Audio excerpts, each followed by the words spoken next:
नमस्कार साथियों, स्वागत है आपका अपने YouTube चैनल में। तो आज से हम एक नई सीरीज स्टार्ट करेंगे। इसमें जनरल साइंस के RSSB और RPSC के प्रीवियस ईयर्स के क्वेश्चन डिस्कस करेंगे 2025 तक। तो चलिए स्टार्ट करते हैं वीडियो को। फर्स्ट है, हिप्पोक्रेट्स विज्ञान की किस शाखा से संबंधित है? हिप्पोक्रेट्स जो है कौन सी शाखा से संबंधित है? तो इसका सही उत्तर है चिकित्सा शाखा से संबंधित है हिप्पोक्रेट्स। चिकित्सा शास्त्र के जनक है हिप्पोक्रेट्स। इसके बाद में वनस्पति विज्ञान के जनक है थियोफ्रेस्ट्स। ठीक है। आधुनिक रसायन विज्ञान के जनक कहलाते हैं रॉबर्ट बॉयल। रसायन विज्ञान का जनक कहा जाता है एंटोनी एवोजियर को। उत्परिवर्तनवाद का जनक कहा जाता है हुगो डी व्रीज को। वर्गीकी का जनक कहा जाता है कैरोलस लिनियस को।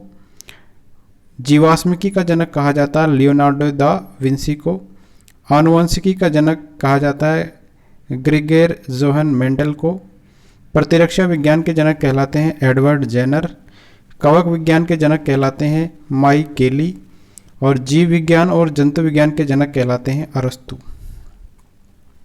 नेक्स्ट है, समय मापक विज्ञान है। तो समय मापक विज्ञान को क्या कहा जाता है? तो इसको कहा जाता है हॉरोलॉजी। ठीक है। तो समय मापक विज्ञान को क्या कहते हैं? हॉरोलॉजी। तो समय मापने से संबंधित है हॉरोलॉजी। कॉस्मोलॉजी जो है समस्त ब्रह्मांड की उत्पत्ति, विकास एवं विलोपन का क्रमबद्ध अध्ययन करने वाला विज्ञान क्या कहलाता है?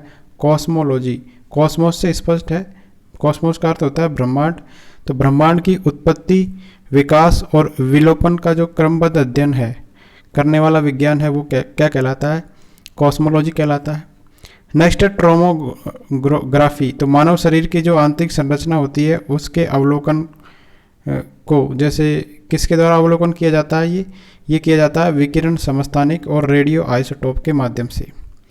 हाइड्रोलॉजी किसको कहते हैं? हाइड्रोलॉजी कहते हैं पानी से रोगों की चिकित्सा को।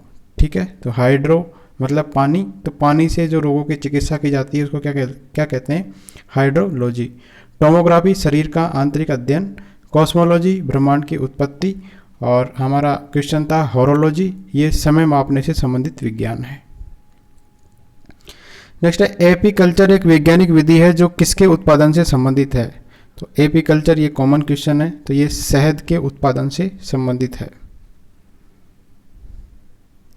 एपीकल्चर जो है ये मधुमक्खी पालन से संबंधित है। सेरीकल्चर संबंधित है रेशम के उत्पादन से। पिसीकल्चर संबंधित है व्यापारिक मत्स्य उत्पादन से। हॉर्टिकल्चर संबंधित है फलों की कृषि से। फ्लोरिकल्चर संबंधित है फूलों की कृषि से। ओलिविकल्चर संबंधित है जैतून की खेती से। और विटिकल्चर संबंधित है अंगूर की खेती से। तो ये नाम याद रखिए आप सारे। विटिकल्चर किससे संबंधित है? अंगूर की खेती से।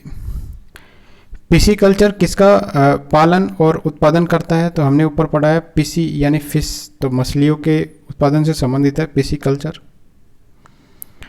अगला है अंगूर की खेती को हमने ऊपर पढ़ा है विटिकल्चर को क्या कहते हैं? अंगूर की खेती करने को कहते हैं विटिकल्चर। मधुमक्खी पालन को अपन कहते हैं एपीकल्चर। कच्चे रेशम के उत्पादन के लिए किया जाने वाला रेशम कीट पालन क्या कहलाता है? तो रेशम कीट का जो पालन है ये कहलाता है सेरीकल्चर। ठीक है। तो एपीकल्चर तो हो गया शहद का उत्पादन या मधुमक्खी पालन। सेरीकल्चर हो गया रेशम कीट का पालन। तो इन दोनों में कन्फ्यूजन हो जाता है, याद रखिए। निम्न को मिलाना है एपीकल्चर। तो एपीकल्चर हमने पढ़ा है अभी, मधुमक्खी पालन से संबंधित है। विटिकल्चर संबंधित है अंगूर की खेती से। और सिल्वीकल्चर संबंधित है वन संवर्धन से। अगला है पेडोलॉजी निम्न वैज्ञानिक अध्ययन से संबंधित है। तो पेडोलॉजी किससे संबंधित है? तो पेडोलॉजी संबंधित है मिट्टी से। ठीक है। तो मिट्टी के अध्ययन को हम कहते हैं पेडोलॉजी। पोमोलॉजी कहते हैं फलों के अध्ययन को। पैरोलॉजी कहते हैं स्पंजों के अध्ययन को। और पोलिनोलॉजी कहते हैं पराग कणों के अध्ययन को। तो ये कंफ्यूजिंग है सारे। ठीक है। तो पेडोलॉजी इससे याद रखिए मिट्टी। पोमोलॉजी फलों का अध्ययन कहलाता है। पैरोलॉजी कहलाता है स्पंजों का अध्ययन। और पोलेनोलॉजी ये कहलाता है पराग कणों का अध्ययन। अगला है घर्षण एवं स्नेहक का अध्ययन क्या कहलाता है? घर्षण और स्नेहक जो होते हैं इनके अध्ययन को हम क्या कहते हैं? तो ये कहलाता है ट्राइबोलॉजी। ठीक है, ट्राइबोलॉजी कहलाता है घर्षण और स्नेह का अध्ययन को। क्रायोजेनिक्स यानी निम्न ताप पर वस्तुओं के गुणों और अन्य परिघटनाओं के अध्ययन को कहते हैं क्रायोजेनिक्स। सोलेनोलॉजी किसको कहते हैं? इस शाखा के अंतर्गत चंद्रमा के मूल स्वरूप और गति के वर्णन का अध्ययन किया जाता है सोलेनोलॉजी के अंदर, यानी चंद्रमा की जो गति है उससे संबंधित है ये। इसके बाद में है हॉरोलॉजी, हमने ऊपर पढ़ा है, समय मापने से संबंधित विज्ञान है। तो क्रायोजेनिक्स इसमें याद रखिए कि कम तापमान पर वस्तुओं के गुणों के अध्ययन को क्या कहा जाता है? तो इसको कहा जाता है क्रायोजेनिक्स। ट्राइबोलॉजी किसको कहा जाता है? घर्षण और स्नेह के अध्ययन को। नेक्स्ट है विज्ञान का क्षेत्र जो मानव और यंत्र के मध्य स्वचलन एवं संचार का अध्ययन करता है। स्वचलन और संचार का अध्ययन करता है, वो कौन सा यंत्र है? ठीक है, तो ये यंत्र है साइबरनेटिक्स। तो मानव और यंत्र के मध्य में स्वचलन और संचार का अध्ययन क्या कहलाता है? साइबरनेटिक्स। हाइड्रोस्टैटिक्स क्या कहलाता है? किसको कहते हैं? इस शाखा के अंतर्गत द्रव स्थितिक का अध्ययन किया जाता है। हाइड्रोस्टैटिक्स में किसका अध्ययन किया जाता है? द्रव स्थितिक का। नेक्स्ट है हाइड्रोपोनिक्स में किसका अध्ययन किया जाता है? तो हाइड्रोपोनिक्स के अंदर मिट्टी के बिना पाइप संवर्धन का अध्ययन किया जाता है। तो पौधों के जल में संवर्धन के अध्ययन को का विज्ञान क्या कहलाता है? हाइड्रोपोनिक्स। ठीक है, तो हाइड्रो से याद रखिए पानी से संबंधित है, तो पौधों के जल में संवर्धन यानी जल में जो पौधे उगते हैं उनसे संबंधित विज्ञान है हाइड्रोपोनिक्स। बागवानी का एक प्रकार जिसमें बिना मृदा के पौधे उगलते हैं। ठीक है, ये एक बागवानी का प्रकार है और इसमें मृदा के बिना ही पौधे उगलते हैं। तो क्या है ये? तो इसको हम कहते हैं हाइड्रोपोनिक्स। किस संस्कृति के वैज्ञानिक के विवरण के अध्ययन को कहते हैं? किसी संस्कृति के वैज्ञानिक विवरण के अध्ययन को क्या कहते हैं? तो एथनोलॉजी कहते हैं वैज्ञानिक विवरण के अध्ययन को। ठीक है, एथनोलॉजी जो है मनुष्य की जातियों का अध्ययन क्या कहलाता है? एथनोलॉजी। याद रखिए एथेन से बना है। ठीक है, एथेन का मतलब होता है मनुष्य से संबंधित है ये। तो मनुष्य की जातियों के अध्ययन को क्या कहते हैं? एथनोलॉजी। नेक्स्ट है इथोलॉजी। इथोलॉजी किसको कहेंगे? जंतुओं के व्यवहार का अध्ययन। तो एथनोलॉजी तो किससे संबंधित हो गई? मनुष्य से संबंधित। और इथोलॉजी किससे संबंधित हो गई? जंतु से संबंधित। ठीक है, नेक्स्ट है त्रिआयाम में लेजर विकिरण यानी बीम की सहायता से छायाचित्र बनाने की विधि का नाम क्या है? यानी 3D के अंदर जो लेजर विकिरण से हम छायाचित्र यानी फोटो बनाते हैं उस मेथड का क्या नाम है? तो होलोग्राफी कहते हैं इसको। 3D डायग्राम बनाते हैं इसके अंदर लेजर की विकिरण के द्वारा। तो होलोग्राफी तकनीक में किसी वस्तु से निकलने वाले प्रकाश को रिकॉर्ड करके बाद में क्या किया जाता है? पुनर्निर्मित किया जाता है। होलोग्राम जो है दिखने में त्रिआयामी छवि प्रतीत होती है, किंतु ये मूल रूप से द्विआयामी आकृति का ही होता है। तो ये जो प्रतीत होता है 3D का, लेकिन ये मूल रूप से किसका होता है? द्विआयामी आकृति का ही होता है। तो होलोग्राफी तकनीक है ये। ठीक है, भौतिकी की किस शाखा के अंतर्गत अति सूक्ष्म कणों की चाल का अध्ययन किया जाता है? जो बहुत ही छोटे कण है उनकी चाल का अध्ययन किया जाता है। फिजिक्स की कौन सी ब्रांच के अंतर्गत? तो ये ब्रांच है क्वांटम मैकेनिक्स। ठीक है, तो क्वांटम का नाम आपने सुना होगा। ये जो है कण के अध्ययन को क्या कहते हैं? सूक्ष्म कणों के अध्ययन को ये कहते हैं क्वांटम मैकेनिक्स। तो कण की दो प्रकृति बताई गई है, एक तो है विकिरण और किरण और एक है क्वांटम। तो क्वांटम जो है ये सूक्ष्म कणों की चाल का अध्ययन इसके द्वारा किया जाता है। तो इसमें इलेक्ट्रॉन, प्रोटॉन और न्यूट्रॉन आदि सूक्ष्म कणों की चाल का अध्ययन किया जाता है। परमाणु भौतिकी के अंतर्गत electron, proton, neutron, positron, photon, meson, neutrino आदि सूक्ष्म परमाणु कणों का अध्ययन किया जाता है। ठीक है, तो दो तरीके की इसमें बता दी, एक तो है परमाणु भौतिकी और एक बता दी इसके अंदर क्वांटम मैकेनिक्स। नेक्स्ट है एंथ्रोपोटनी। वनस्पति विज्ञान की वो शाखा है जिसके अंतर्गत किसका अध्ययन किया जाता है? तो एथनोबोटनी ये कौन सी शाखा है विज्ञान की जिसके अंतर्गत अध्ययन किया जाता है? तो पौधों का मानव के हित से संबंध का अध्ययन किया जाता है एथनोबोटनी के अंतर्गत। तो एथनोबोटनी में आदिवासियों के द्वारा पादपों के उपयोग का अध्ययन किया जाता है। नेक्स्ट है माइकोलॉजी के अंतर्गत किसका अध्ययन किया जाता है? तो माइकोलॉजी यानी कवक। ठीक है, तो ये याद रखिए माइकोलॉजी किससे संबंधित है? कवक से संबंधित है। शैवालों से जुड़े के अध्ययन से जुड़ी जो वनस्पति शास्त्र की शाखा को क्या कहते हैं अपन? फाइकोलॉजी।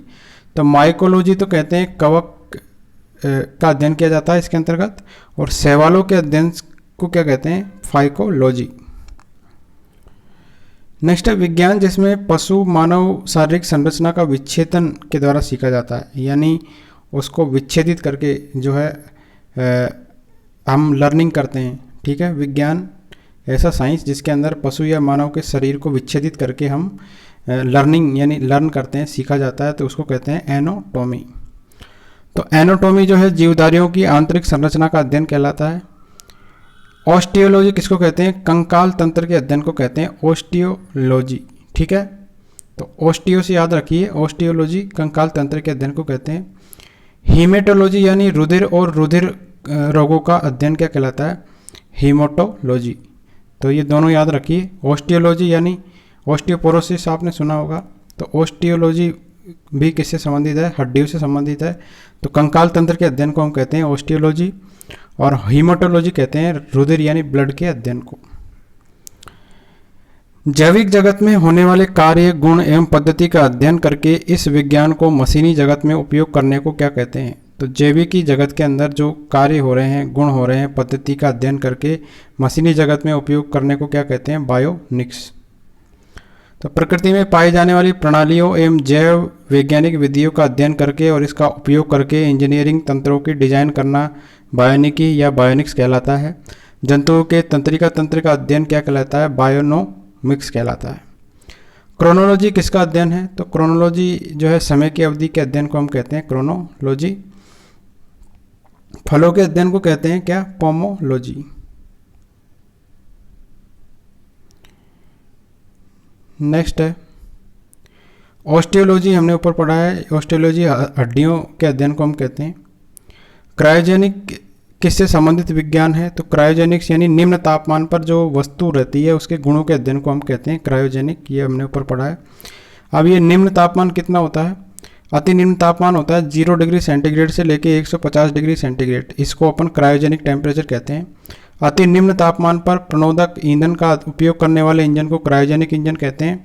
इसमें प्रणोदक के रूप में जो है लिक्विड हाइड्रोजन और लिक्विड ऑक्सीजन का उपयोग किया जाता है। इसका प्रयोग सामान्यतः अधिक ऊंचाई तक प्रक्षेपित जो अंतरिक्ष यान है, प्रक्षेपण यानों में किया जाता है। तो आपने सुना होगा क्रायोजेनिक इंजन का नाम। क्रायोजेनिक इंजन किसको कहते हैं? जो निम्न तापमान पर कार्य करते हैं।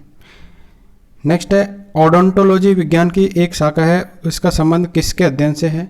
तो ओडोंटोलॉजी किससे संबंधित है? तो ये दांतों से संबंधित है ओडोंटोलॉजी। नेक्स्ट है टॉक्सिकोलॉजी का संबंध किसके अध्ययन से है? तो ये जो है विष से संबंधित है। टॉक्सिक आपने सुना होगा वर्ड का नाम। तो टॉक्सोलॉजी किसको कहते हैं? विषों के अध्ययन को। नेक्स्ट है पक्षियों के वैज्ञानिक अध्ययन को हम क्या कहते हैं? तो पक्षियों के वैज्ञानिक अध्ययन को कहते हैं ऑर्थिनोलॉजी। तो पक्षियों का वैज्ञानिक अध्ययन कहलाता है ऑर्थिनोलॉजी। लिम्नोलॉजी कहलाता है तालाब, पोखर, झील आदि के जीवों के अध्ययन को हमको कहते हैं लिम्नोलॉजी। हार्पिटोलॉजी कहते हैं उभयचरों एवं सरीसृपों के अध्ययन को। मेलाकोलॉजी कहते हैं मोलस्का के अध्ययन को। Thank you friends. Next video में हम रिमेनिंग डिस्कस करेंगे।